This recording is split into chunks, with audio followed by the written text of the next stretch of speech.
안녕하세요. 반갑습니다. 우리 시장으로, 우리 가게로 손님들이 몰려든다면 어떨까요? 오늘 이 시간을 통해서 여러분들의 판매 실력을 쑥 올려드릴 저는 김경화 강사라고 합니다. 여러분들은 고객에 대해서 얼마나 잘 알고 계신가요? 우리 매장을 찾는 고객들에게 보다 나은 서비스를 제공하고 긍정의 경험을 주기 위해서 정말 많은 노력들을 하고 계실 텐데요. 그렇다면 디자인 싱킹이라는 단어도 들어보셨나요? 디자인 싱킹, 조금은 생소하죠. 그런데 아마 이 말은 들어보셨을 겁니다. 손님은 왕이다. 그렇죠. 손님이 진짜 왕이기 때문에 우리 왕처럼 막 이렇게 받들어라. 이런 의미가 아니죠. 누구의 입장에서 생각을 해봐라. 맞습니다. 고객의 입장에서 생각하는 것. 그게 바로 디자인 싱킹이다 라고 생각을 하시면 되고요. 오늘 이 디자인 싱킹을 통해서 고객을 중심으로 생각하는 것이 무엇인지도 알아가셨으면 좋겠고요. 이 방법을 통해서 우리 매장에, 우리 가게에 핵심적인 진짜 문제를 찾는 시간도 한번 가져보면 어떨까 하는 생각이 듭니다. 본격적으로 한번 들어가 볼게요. 자, 화면에 지금 세 가지 그림이 나와 있습니다. 코카콜라, 포스트잇, 그리고 우리가 흔히 먹는 감자칩. 이 세 가지의 공통점 한번 찾아보시겠습니까? 먹는 거다 하려고 했는데 중간에 포스트잇이 있죠. 이 세 가지의 공통점은요, 바로 실패와 실수를 통해서 탄생한 아주 성공 작품이라는 거예요. 코카콜라의 경우에는 약국에서 약사가 실수로 만들어 버렸대요. 그리고 중간에 있는 포스트잇의 경우에는요, 접착력이 약한 종이를 만들려고 했던 게 아니라 굉장히 강력한 접착력을 가지고 있는 종이를 만들려고 했는데 실패작이었던 거예요. 그래서 이 회사에서 사장님이 거의 뒷목을 잡고 넘어가실 뻔했답니다. 이렇게 실패작으로 가득 쌓인 종이가 몇 년 동안 창고에만 갇혀져 있다가 한 3년, 4년 지나고 나서 우리 그때 만들었던 실패작 그거 있잖아. 그거 굉장히 쓸모가 있겠는데 하면서 탄생한 게 바로 오늘날 우리가 공부하면서 아니면 메모하면서 많이 사용하는 포스트잇이에요. 그럼 마지막으로 이 감자칩의 경우에는요, 요리사가 너무너무 화가 난 거예요. 왜 화가 났냐면 손님 중에서 감자튀김을 자꾸 더 더 얇게 요구하는 손님이 있었던 거예요. 막 화가 나가지고 내가 얼마나 얇게 썰 수 있는지 한번 보여주겠다라는 마음으로 최선을 다해서 얇게 썰어서 튀겨서 냈는데 그것이 엄청난 히트가 된 거죠. 옆 테이블에서 도대체 저 사람이 먹는 거 뭐냐? 바삭거리는 소리가 너무 맛있게 들린다. 우리도 해주세요. 우리도 해주세요. 라고 시작했던 것이 바로 오늘날 우리가 많이 먹는 감자칩입니다. 정리 한번 해볼게요. 누구의 입장에서는 감자칩도 포스트잇도 그리고 코카콜라도 실패와 실수였죠? 그렇죠. 고객이 아닌 사장님의 입장에서는 실패였습니다. 직원의 입장에서는 실수였어요. 그런데 고객의 입장에서는 엄청난 히트작이다. 이게 바로 제가 앞에서 말씀드렸던 디자인 싱킹의 핵심입니다. 누구 중심? 고객 중심. 오늘 고객 중심이라는 이 단어만 머릿속에 넣고 가면요, 성공하신 거예요.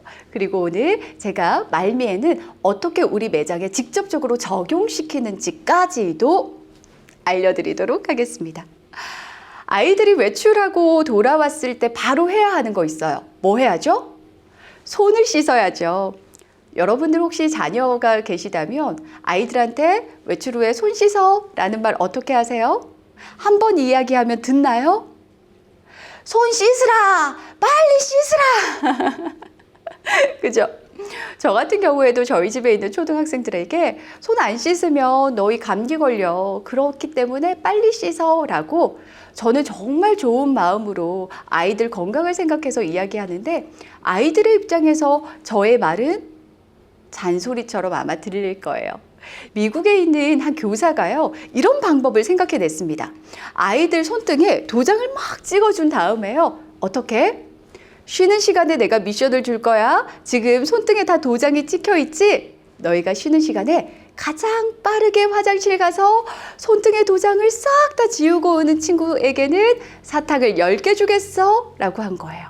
제가 우리 아이들에게 손 씻어, 손 씻어 10번 이야기한 것보다 이게 훨씬 더 효과적이지 않을까요? 고객의 중심에서 들어가면요. 어떤 것도 내가 귀찮은 것도 즐거움이 될 수가 있고요. 내가 이게 매출로도 직결될 수 있다라는 거예요. 여러분 이런 거 다 해보셨어요. 애들 키울 때요. 밥 먹일 때 아해 잘 안 받아 먹잖아요. 우리 어떻게 슝 하면서 입에 넣어줬던 거. 놀이처럼 밥을 먹였던 게 바로 디자인 싱킹의 우리 현실이지 않았을까 하는 생각도 한번 해봅니다. 자, 이제 예로 한번 들어가 볼게요. 여러분 이 프로그램 다들 기억나세요? 골목식당. 그쵸? 백종원 아저씨가 나와가지고 지역 상권을 살리기 위해서 각 가게를 돌아다니면서 뭔가 문제점을 발견하고 솔루션을 제시를 합니다. 여기에도 디자인 싱킹이 들어가는데 너무 놀랐거든요. 하나하나 볼게요. 백종원 아저씨가 가게를 방문했을 때 어떻게 하죠? 들어가자마자 이게 문제예요 하지 않아요.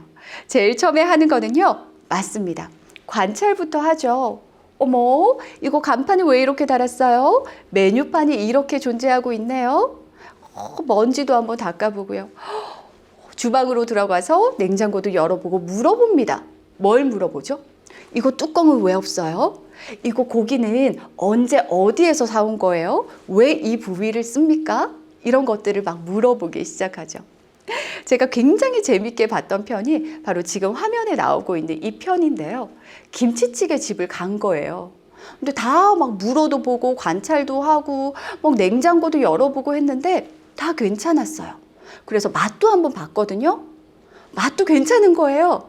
그래서 옹기종기 앉아가지고 막 이야기를 합니다. 사장님, 왜 많이 매출이 안 나오는 것 같아요? 뭐가 문제인 것 같아요? 막 이런 얘기들을 해요. 그러다 보니까 이 골목 자체가 유동 인구가 많지 않다. 그리고 저녁에 술을 마시러 오는 사람들이 많은데 김치찌개는 점심에도 먹고 집에 가도 막 맨날 김치찌개 먹는데 꼭 안주로 누가 김치찌개를 찾냐. 뭐 이런 얘기들을 허심탄회하게 했다라고 해요. 그러다가 옆에 앉은 아주머니가 이렇게 얘기를 합니다. 분위기가 편하니까 정말 기발한 얘기들을 막 많이 했던 것 같아요. 그러면 사람들이 안주로는 지글지글 자글자글 아니면 튀기는 거 이런 거 좋아하니까 우리도 고기를 한번 튀겨서 김치찌개에 넣어볼까요? 이런 얘기를 해요. 여러분 만약에 여러분 매장에서 누군가가 이런 아이디어를 냈다라고 해요. 내가 단 한 번도 시도해 본 적이 없고 너무 생소한 아이디어. 저라면 이렇게 했을 거예요. 농담도 말도 안 되는 소리지. 그런데 백종원 아저씨는요, 바로 유레카를 외쳤어요. 무릎을 팍 치면서 그래, 이거 우리 한번 해보자. 돈 드는 것도 아니고 고기 있는 고기 튀겨서 넣어보면 될 거 아니야. 라고 하면서 그 아이디어를 수용하고 직접 제작해서 사람들에게 먹여봤습니다. 맛이 어땠을까요? 제가 여기에서 얘기하는 이유 아시겠죠? 진짜로 메뉴로 나왔어요. 맛이 더 깊어졌다라고 하고 오히려 되게 색다르기 때문에 사람들이 훨씬 더 접근하기도 편하지 않을까라는 그런 평들이 많았다라고 해요. 제가 이 속에 디자인 싱킹이 있다라고 했잖아요. 제가 지금 말한 이 5가지 단계, 5가지 단계를 얘기했나 싶으실 텐데 다 이야기했어요. 첫 번째, 질문을 하면서 관찰을 하면서 상대방에 대해서 고객에 대해서 공감을 하는 단계가 바로 1단계입니다. 우리 메뉴판 지켜보고 물어보고 했던 바로 그 단계죠. 두 번째는 다 옹기종기 모여 앉아서 무엇 때문일까? 왜 매출이 안 나오지? 뭐 때문이라고 생각해요? 라고 하면서 분석했던 진짜 문제를 찾는 그 시간이 두 번째 문제 정의의 시간이고요. 그리고 세 번째, 허심탄회하게 이야기를 하다 보니까 야, 신발도 튀기면 맛있대. 우리 돼지고기도 한번 튀겨서 넣어볼까? 라고 했던 농담에서부터 싹튼 그 아이디어를 내는 단계가 바로 3단계입니다. 4단계, 5단계는 만들고 테스트를 거치는 거. 백종원 아저씨가 디자인 싱킹을 안다라고 생각하지는 않아요. 제가 너무 편해서 백종원 아저씨 하는데 백종원 대표님이요. 그걸 안다고 생각할 수는 없어요. 그런데 한 가지 분명한 건 한 분야에서 탑을 찍고 이렇게 성공한 사람들은 누구 중심으로 생각을 하더라? 오늘 가장 중요한 네 글자라고 했습니다. 고객 중심으로 생각을 하더라는 거죠. 우리 오늘 교육의 목표는요. 이것을 알고 끝내면 안 돼요. 어떻게? 우리 매장에 적용을 시킬 수가 있어야 합니다. 지금부터 적용하는 단계를 제가 말씀드릴게요. 제가 첫 번째 뭐라고 했어요? 공감하기라고 했잖아요. 공감을 할 때 관찰을 하고 인터뷰를 하셔야 돼요. 여러분, 질문하겠습니다. 손님이 우리 매장에 찾아왔어요. 이거 언제 만든 거예요? 이거 국내산이에요? 이거 얼마예요? 혹시 이런 질문에만 대답하지 않으셨나요? 뭐 때문에요? 이거 누구랑 같이 드실 거예요? 이거 직접 사용하실 거예요? 아니면 누구 선물하실 거예요? 그 이전에는 그럼 어떤 거 쓰셨어요? 라고 하는 그 이면에 있는 이 사람이 진짜 이거를 찾는 그 이유에 대해서 궁금해하거나 질문한 적 없는지 있는지 한번 체크해 보시면 너무 좋을 것 같아요. 질문하기를 우리 매장 속에 적용시켜야 되고요. 그 다음에 이거를 내가 현장에서 해봤는데도 매출 잘 모르겠고요. 여전히 어려운 손님들은 존재합니다. 라고 한다면 지금 제가 보여드리고 있는 퍼소나 레주메라고 하는 건데요. 가상의 고객을 한번 만들어서 진짜 문제를 찾아보는 이 시간을 바로 만들어 보셨으면 좋겠어요. 자, 어떠한 사람을 우리가 가정을 하는 거예요. 내가 가장 소통이 힘든 고객, 이름도 한번 가상으로 정해봐요. 김땡땡 씨, 이아무개 씨 정하고요. 이 사람의 성격은 무엇인지, 꼼꼼한지, 표정은 있는지 없는지, 내가 가장 힘든 유형을 지금 꺼내는 거예요. 그 다음에 이런 분들이 오면 항상 어떤 버릇을 가지고 있는지, 물건을 항상 깎더라. 그것도 한번 체크해 보세요. 깎는 이유가 있을 수 있거든요. 반찬 가게라고 예를 들면 와가지고 반찬 가게에 모든 반찬에 시식 코너가 있는 곳도 있지만 없는 곳도 있어요. 근데 꼭 물어보죠. 왜 이 반찬은 시식을 못하게 되어 있어요? 고등어 조림이나 이런 거 좀 시식하기 어려운 거 있잖아요. 그런 것도 자꾸 꼬치꼬치 묻는 고객이 있다면 그것도 행동과 버릇 다 적어보세요. 그리고 중요한 거, 아랫부분은 채우기가 조금 힘드실 거예요. 어떤 거? 그 사람의 버릇이 뭔지, 그 사람이 이거를 구입할 때 두려운 게 뭔지, 무엇을 고려하는지, 가격이 비싸서 두려워해요. 아니면 샀다가 부인한테 혼날까봐 두려워요. 아니면 내가 샀는데 막상 잘 안 씻거나 안 입게 될까봐 두려워요. 이런 포인트가 분명히 있을 거거든요. 이것 또한 한번 적어보시면 내가 응대에 있어서 이러한 게 궁금할 텐데 미처 알려주지 못했구나. 이 사람이 이렇게 질문이 많은 이유는 뭐 때문이야? 아이들이랑 같이 먹기 때문에 꼭 맛을 보려고 했었고 맛을 못 보는 거는 자꾸 나한테 꼬치꼬치 캐물었구나 라고 하면서 디자인 싱킹의 1단계 고객과의 공감이 비로소 이루어지실 거예요. 공감이 없이는요 절대로 성공은 존재할 수가 없습니다.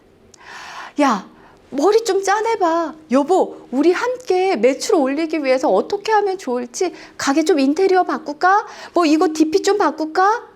이게 궁극적인 목표가 아니라는 거예요. 이게 실질적인 중요한 포인트가 아니라는 거예요.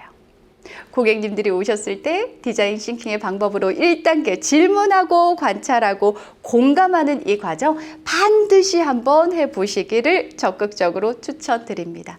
그러면 우리 가게의 문제점, 내가 손님을 응대하는 데의 문제점, 그리고 더 나아가서 어떻게 하면 고객이 우리 매장을 다시 찾을 수 있는지 그 포인트를 발견할 수 있으실 거예요. 디자인 싱킹. 어떻게 생각하면 누군가에게는 당연한 거일 수도 있고요. 누군가에게는 조금 어렵고 생소할 수도 있습니다. 그럴 때 앞에 제가 포스트잇, 코카콜라 예시 들었던 거 꼭 기억해 주세요. 실패 없는 혁신은 없습니다. 실패 없는 성공도 없고요. 반드시 고객 중심의 사고로 여러분들의 가게 매출이 반짝 상승하기를 바라면서 저는 마치도록 하겠습니다. 고맙습니다.